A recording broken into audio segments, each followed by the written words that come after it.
to excuse the sound quality. I'm gonna go ahead and make this video without a mic attached. All the mics that I've been using, they're like $20, $30, and they haven't been performing, you know. So there's a lot of problems with today's world, a lot of problems. There's white, Jewish, and LGBT supremacy. There's groups that have been, stirred to violence. They've been provoked to think in a certain way, and they've been initiated into various groups. They cause them to think that way. There's gangs, there's terrorist organizations, there's cults, and there's a lot of different types of cults and gangs and terrorist organizations. And it goes back to governments, right? These political parties are like intermediaries between the governing class and terrorist organizations, organized crime, what have you. That's how the system works. Think about the government. The government, in a sense, is like an organized crime entity. There's turning a blind eye to drug trafficking, which makes them complicit with drug trafficking. There's turning a blind eye to human trafficking. Their response to crime is laughable.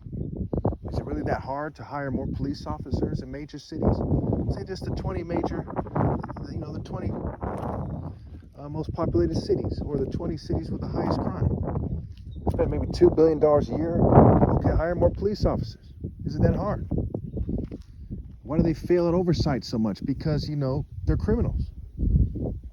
It's been a bit windy, so I'm going to put this on my sweater. Hopefully the sound comes out well. So why have I been treated the way I have been treated? Why do they make it harder for me to articulate myself? Why all the fumes and poisons? Because the government is a criminal organization. When you're criminals with no higher cause, no offense to anyone, this has to be said, you're deranged. And the comic books are there to kind of teach you why not to be a criminal to some degree. Lex Luthor is basically like a criminal in the government.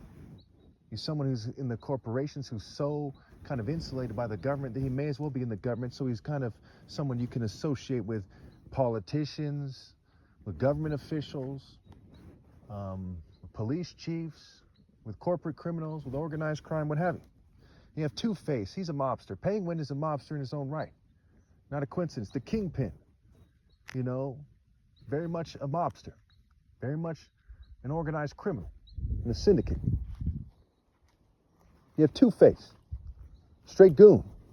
I went over that already. I think, kind of mess up my short-term memory. I apologize, but he's an idiot. He's a monster, alter ego, one face for his family and friends or whatever, and one face for the streets. Dr. Jekyll, Mr. Hyde. You have the Riddler, right? It's like a nerd, like the Joker. They're like crazy nerds with split personalities. And that's what these corporate guys are. They put on a show, whatever, and they start acting crazy when they feel that they can, when no one's looking. Someone once said that character is what you do when no one's watching, something to that effect. We see this just catastrophic failure. It pisses me off. When I used to hang out with thugs, keep in mind, I remember being 11, 12 years old, back when I was a wannabe gangster as a little kid, right? And I was never a very hood person who's in a gang. I never was a ghetto gangster. I've gone over that many, many times. It's all throughout my story. Okay, I was always the voice of reason, best described as a revolutionary, and never officially in a criminal organization. All my life, I've hated criminals basically with all my heart. But I consider their situation, and I know that the government, the people in the government, the governing class are the biggest criminals. Only an idiot thinks that criminality is okay. Only an idiot thinks it's cool, but you have to describe it correctly. What is a criminal? A criminal is someone who breaks God's divine law, which transcends the Bible. Quite often you hear people say the Bible is inspired by God. A lot of people are quote unquote inspired by God.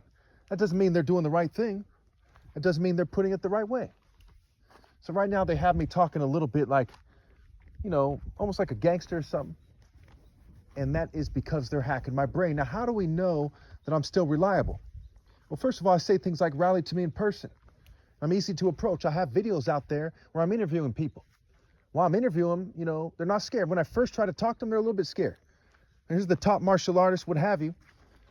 But as they're kind of confused about, why I sound so friendly, so diplomatic, as they're confused about the situation, they're a little bit nervous at first, and then they kind of warm up to me real fast.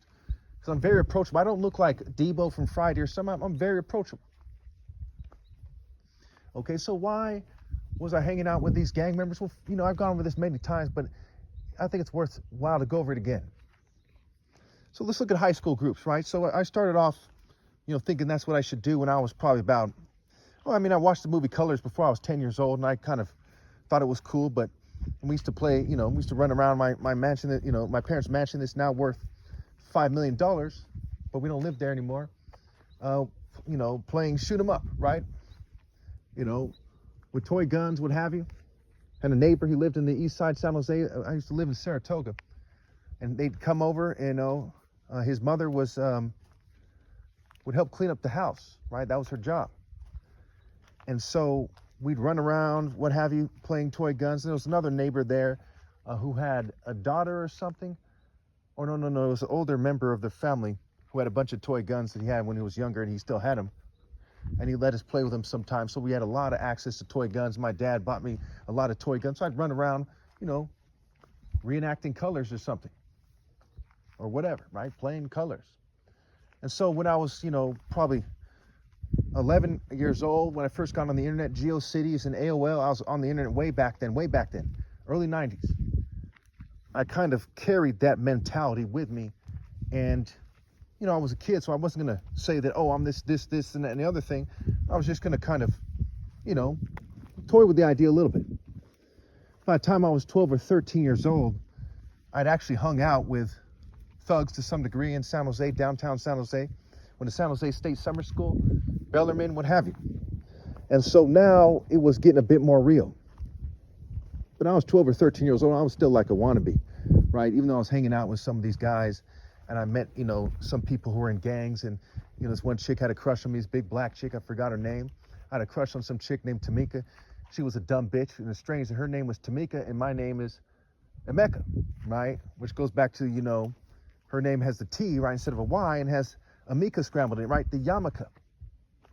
And that's part of the wordplay. That was deliberate. They arranged that.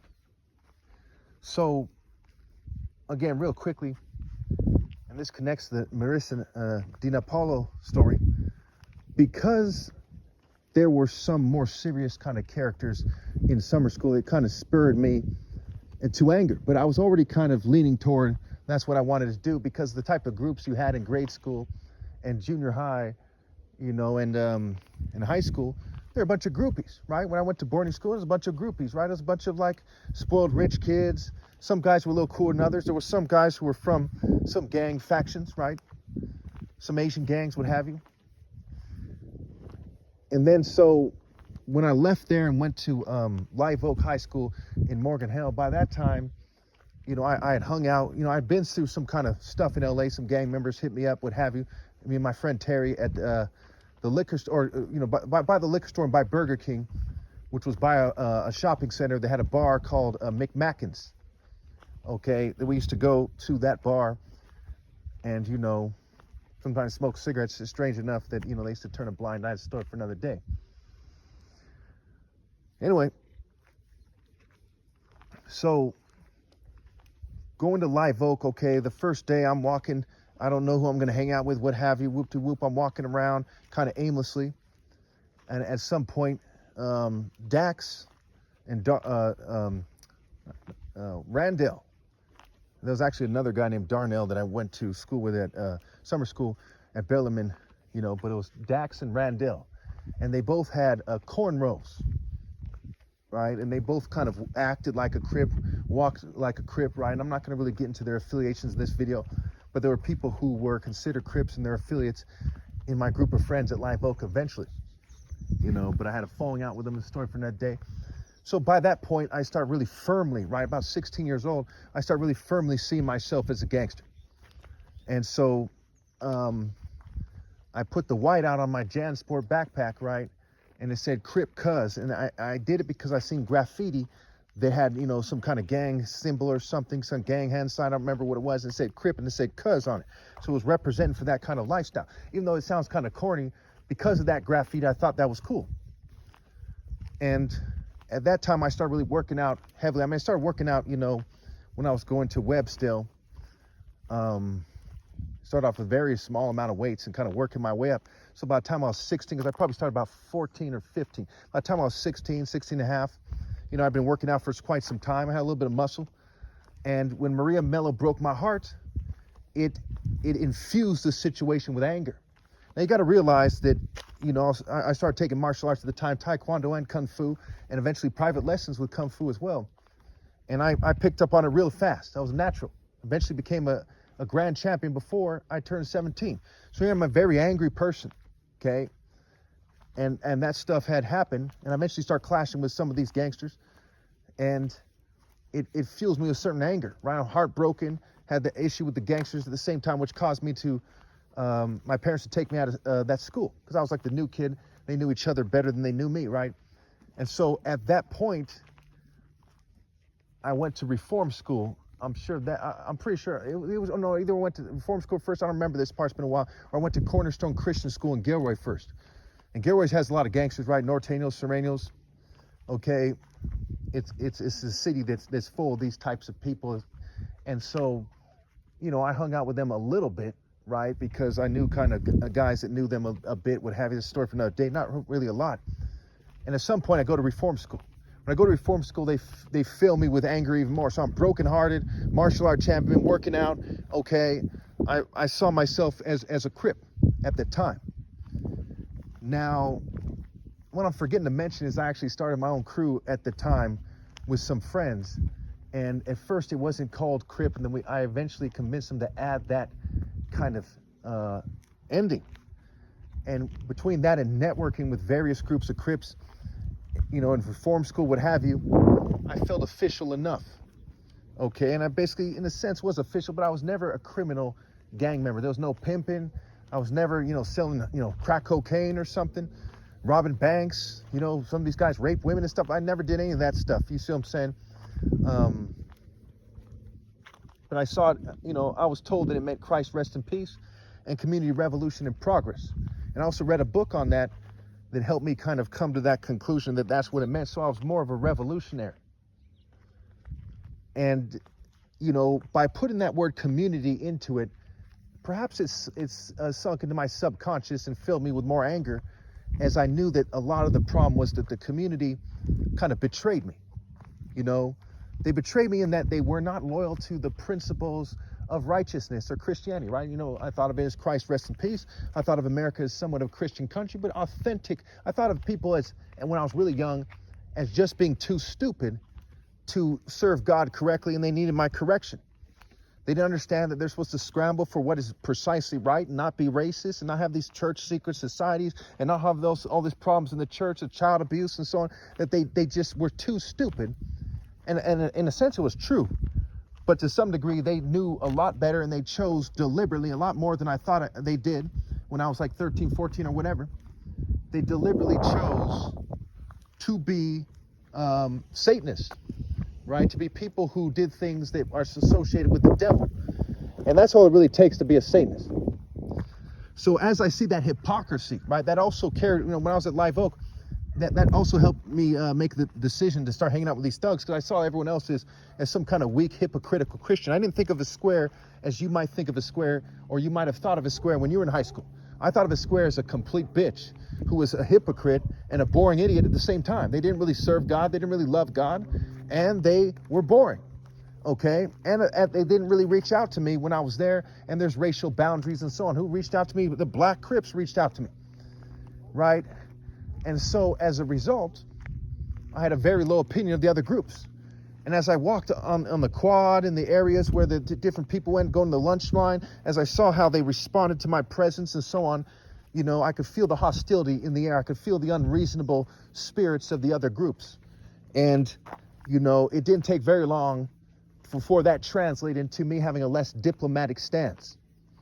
So at one point when there was a clash with one of the other groups, okay, here I am, I'm with the Crips, I'm with the people from Thug Life, I'm with, their affiliates, what have you.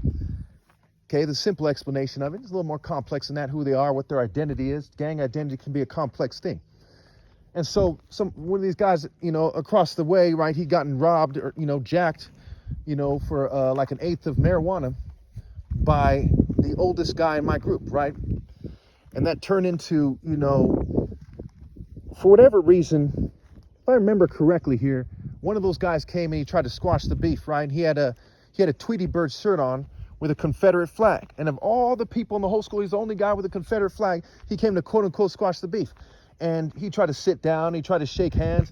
And for whatever reason, they were, they played it like it's like the prison or something, where they didn't want him to sit down on the bench. So one thing led to another. And he kind of, I kind of gave him somewhat respect because he came over by himself. I could respect that. And then he walks back, he leaves. But because of the disrespect of the Confederate flag, it didn't sit well. So everyone, well, not everyone, I think, 3 or 4 of us, okay, and I'm not going to get too much in the details, but they started throwing change and batteries, and things like that, rocks at him. They didn't throw anything back. You know why? Because they saw it my way, right? We're Crips. They're just some white boys who are skaters or something. They didn't want to get beat up and killed. Something to that effect. But as you can imagine, the white power structure, that didn't sit well with them. So when these guys went and complained to somebody or something, right? Some of these guys are more snitch inclined than others. And I don't entirely blame them, right? That's a story for another day, whether they're right or wrong about that. So then the police and them get involved. So this huge white cop comes and he stands between us, right? And you could tell that he was a racist white cop to some degree. Yeah, he had that kind of, he's upholding white supremacy. He lifts weights, doesn't like minorities, what have you. And again, these things kind of fuel the fire. And keep in mind, on martial arts, even back then, if it came down to it, that cop didn't have a gun or I had a knife and I was close enough, I would kill him. You see what I'm saying? 1-on-1. Because even at 16 years old, I was very deadly. By the time I was 17, I had surpassed every adult in America. Very deadly. Very deadly. That Maria Mello breaking my heart had come to an extreme head, and the government noticed this. So they set me up to get in a car accident. It's something they have since admitted. Some of the government workers have admitted that they set me up to get in a car accident when I was going to Sacramento. I'm with, a blood affiliate. I'm with a guy's Asian boy Crip affiliate, his friend. There's like 5 of us. And we're in a small kind of bucket, a cheap car. And I'm sitting in the back middle. And again, like I said, I'm not a gangster, right? I'm somebody who is a revolutionary at the time. And I've given up all ties to the Crip organizations since 2015. It was official. Before that, we were kind of falling off. The betrayals had come to a head. Those people who say, oh, gangs don't care about you. They're right. Gangs are criminal scum. The government is criminal scum. Corporations, the whole fucking society, believe it or not, with almost no exception, are criminal scum in their own way. They're fair weather, they're bootlickers, they're pushovers, they're sheeple, they're scum. They're wolves in sheep's clothes. And so, I kind of lost my train of thought here. Oh, yeah. By the time I was 17, I was very, very deadly, right? So they set me up to get in the car accident. And around that time, I clashed with a guy who tried out for the football team at the University of Michigan. He's a strong guy. We clashed. Going back to, it's a testament to why I'm right about that cop, who would win at close combat. He pulls out, he has a kitchen knife, and we get into it. Boom. We get into on the basketball court. And he doesn't get a single clean stab in, right? I block those blows, so on and so forth. You know what I'm saying? Because the fact of the matter is I'm the most deadly person ever lived. But that by itself, if it wasn't for God Almighty, wouldn't be so important. What's important is, that when you broke Jesus's heart, that animosity, right? That righteous indignation, right? It swelled up into martial power that I would have either way. So they had kind of engaged me like Goliath had engaged the army of Israel in 1 Samuel 17. And having engaged me, they triggered something in me, right? They engaged me again and again with the various, gangster situations, the various heartbreaks, with the various things that occurred. The reform school and the car accident. After the car accident, I stopped working out for a while because I had a very bad back. My back was messed up from that,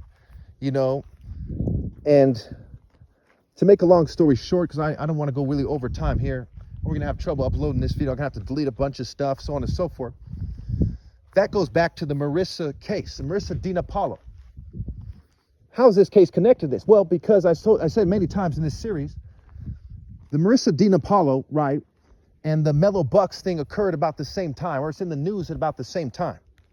And the word Marissa is Maria scrambled, and Mello Buckz, right, you get the Mello. You get Maria Mello, okay? And they've been fuming me all the time. This is the first time I've been able to say it this smoothly, because they've been fuming all this time. I think it's a coincidence that as I'm trying to articulate myself, due to the brain hack and the nanoparticles, whatever the fuck these geeks are using, okay, it's changing my voice to sound like a thug or something, because these people are hero-phobic. They are heterophobic, and they're hero-phobic. They're on some bitch-ass left-right paradigm, government, psyop, deep state, CIA bullshit. Why stand 10 toes down as a man? You know what I mean? When you see me in public, you see me by myself. You see what I'm saying? Because I stand for God, by myself in all situations, first and foremost. Because Satan has everyone, worshiping the devil. So females shun me. Society won't assist me. So I won't sell out like some kind of sissy punk. It's controlled opposition. Because I have heart. The heart. And so, when we look at these other cases that are connected, the Texas flood, we see little bits and pieces here. It goes back to Jigsaw. You know who made the DC comics and the Marvel comics? Occultists. Stan Lee and them, they're a bunch of occultists. It's like the Hollywood crowd, the entertainment crowd in general. They're occultists. So, same with the gang symbols, they're occultists. Sometimes it's more subtle than the ones in Chicago, but they're occultists. And none of these guys, I've been saying this for years, not a single gang member has ever in my life said that that's not the case, ever. And many of them have seen my videos. I've come across many of them. They're occultists, period. You even see the Mexican mafia hand is connected to the hidden hand of Freemasonry. It's also connected, as according to them, to the mafia, which is also connected to Freemasonry. We look at the history of Chicago. At one point, they even had an underground railroad, a literal railroad, where they used to, deliver illegal alcohol, bootlegging. Even bootlegging is pointing to, the difference between the Skywalker and Set, right? The settlers, the Roman soldiers with their boots, the military with their boots, okay?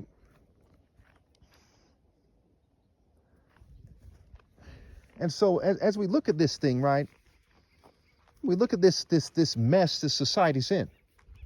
What happened in that case, and I've been telling you people the whole time, one day everyone will know that I'm right, okay? Whether or not they know about me, I don't know. But one day everyone will have no doubt in their mind that the government hacked people's brains, right? This stuff tends to come out years later, decades later. And just like the Kennedy assassination, you get more information as time goes on. They'll know I'm right. They hacked Martin Mendoza's brain, and he stabbed her in the back 5 times or whatever happened, okay? And I don't know if he threw off the bridge or whatever, but it was under that bridge. And I connected that Anderson bridge to another Anderson situation because they're putting pieces out there. That is the way the occult operates. The occult means hidden. And it's the O, the reproductive cycle, the C, and the cult, how you see things. Okay, it's also the CO can become a CA for the KA, which means Ka, meaning spirit, because of the interchangeable vowels and the sounds, the phonetics, the Phoenician Canaanite system. That was instrumental in the trade route system that included Babylon and the southern Mediterranean basin, southern Europe, where Rome and Greece and Crete are. Crete, right? Secretion, secret society, Crete, where King Minos is said to be the father of homosexuality, which connects to Min, who's a deity who's a patron of chemists in another place I forgot, in Egypt, where we get the word chemistry in the first place, which goes back to alchemy and magic spells and spelling and occult wordplay. It's pretty straightforward. So when these people act like, he's a conspiracy, this fucking bullshit. I've been living in California for 43 fucking years. I've met legendary Crips and Bloods in the area. Okay? I know what the fuck I'm talking about. I live like 50 minutes away from Oakland. And I got people out there. Like I know, I'm the person being honest about, a lot of people know things like this, but I'm the one telling you the truth because I'm the Christos, the anointed son of God. Martial is marital, scrambled, and I Christ, and the top martial artist, the bridegroom, the son of God. And still to this day, no one wants to debate me on that because they don't want to draw attention to it because they know I'm right. The miracles are figurative. It's even the word figurative, right? The fig tree. The word fight has the word fig in it. To fight for the light, for what's right, rhyme and reason. And that leads us to the word play that I'm going to end it on here, because this stuff is key here. To understand why she was killed, you have to understand the occult patterns and the pattern of teaching of both God and the occult systems. To a certain degree, you don't have to understand everything, like you don't have to memorize every word in the dictionary to understand how to speak English, basically. And so it is with this situation. So it goes back to 8, late, rate, fate, wait, gate, right? I'm the gate, the way, the truth, and the life, right? So because of the rate of not being able to find me, the rate of thinking, the rate of teaching, it's very key there, the rate of teaching. Like in school, they don't teach you necessary stuff, and then you end up getting screwed. But those who are in occult societies, those who are part of the craft and the guilds of old, and their continuity, and their subsidiary organizations, if you will, their proxies, their brother and sister cults, they're taught the tricks of the trade, and it goes back to a trick-ass bitch. Because a female who is dumb enough to defy God is called a trick. Because in a sense, life is about God and the righteous trying to take root, spiritually speaking. But it also, at times, historically, included physically speaking. And then the devil would convince women to have his devilish kids through his devilish children, right? John 8, the children of the devil. You know them by their work. When you see people in the churches, they're all worshiping the devil, they all do witchcraft. It's witchcraft, right? Instead of admitting it's a Royal African Falcon Martial Art Order, Genesis 10, Amos 9:7. Instead, Nahum 3, instead you see that they pretend that it's some kind of beta geek, sissy church order. It's the reason why the Pope looks like a magician or something.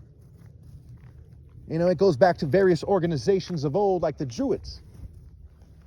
It goes back to these ideas that most people, I don't know everything about it, right? No one knows everything about these organizations, but we know that they're trying to kind of continue their occult way of thinking, their Western occult way of thinking.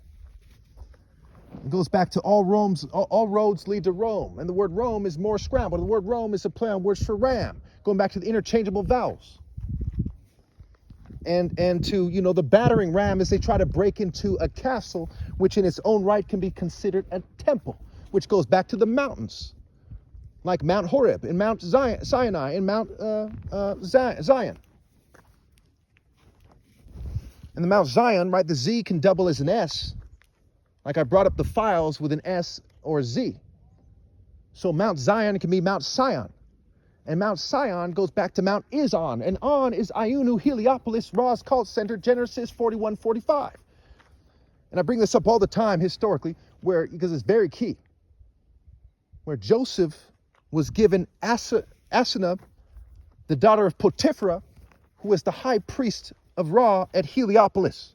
And Heliopolis is the word the Greeks gave it after the deity Helios, who's a deity of the sun, who rides in chariots. And chariots are very significant in the Bible, and why they're described in this way has to do with the occult trade route system at the time, where Baal, the main enemy of God in the Bible, is the deity of merchants, pirates, organized rape, trade calls, human trafficking, and things that are connected to these ideas. So I'm going to run out of memory on my phone here real fast. Hopefully the recording is still doing a good job. See here, I was saying, okay, Zion is on. Right, so the word Set, you write Satan, right, Satan, right, the enemy of Horus, the Skywalker, the Sky Law King, the Son of God, right, that they were trying to describe before the Hebrews, the Israelites, the Jews, and the Christians came around, right, for the Abrahamic faith. Before Abraham, I am. Ham begot Cush, Cush begot Nimrod, Nimrod founded Babylon, and they go with the Nimrod, right, who gave him that name and why. And the rod of justice, the scepter, the staff. So as we look at their switchcraft, right, who's against the Royal African Falcon Martial Art? Well, who are the deities at the time, right? You have Dagon, you have Baal, you have the bull of Heliopolis, Apis. Okay, you had a bunch of Egyptian deities, Num, Satet, on and on and on, right? Osiris, it's also associated with bulls. You have Montu arts, war arts. You had a bunch of these guys. In a bunch of these females, right? You had Bes. Bes is very key because he kind of is very much associated with Pan, like Min is.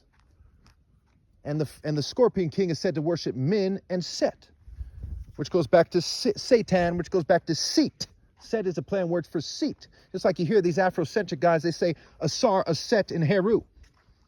And Heru is a play on words for hero, Horus, which goes back to Heros, which goes back to Zeus being the Greek counterpart of Set. And his wife is said to be more shaped like an African, but like a African, African genes in a white person or something. Which is them saying it's Horus's, right? It's Horus. It's connected to Horus. Heros, which goes back to Heros, which is a word, an ancient Greek word, if I'm not mistaken, meaning master. So who is the master of the human race? Who is the master of masters, King of kings, Lord of lords? A mighty one before the Lord. And that goes back to Genesis 10, right? Ham begot Cush. So Africa begot a certain faction of Africans known as Cushites, right? Mizraim being Egypt, what have you. And Put being Libya, if I'm not mistaken here. And Cush begot Nimrod, means a certain faction of Africans begot Nimrod, is a mighty martial art king.